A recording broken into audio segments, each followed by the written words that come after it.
تو جن لوگوں نے سنت کا راستہ چھوڑا، جن لوگوں نے صراط مستقیم کا راستہ چھوڑا، جن لوگوں نے راہ شریعت کا راستہ چھوڑا اور قرآن و سنت سے منہ موڑا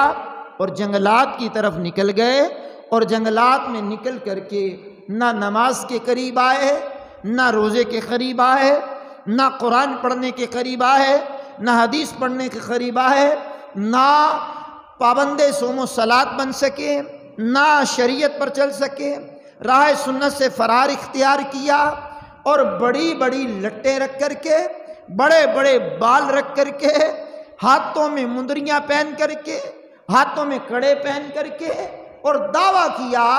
کہ ہم بہت پہنچے ہوئے ہیں، کبھی کبھار ہم بڑی تنقید کرتے ہوئے آسان لب و لہجے میں یہ کہہ دیتے ہیں کہ جناب واقعی تم پہنچے ہوئے ہو، لیکن کہاں پہنچے ہوئے؟ جہنم کے گڑھے میں پہنچے ہوئے ہو۔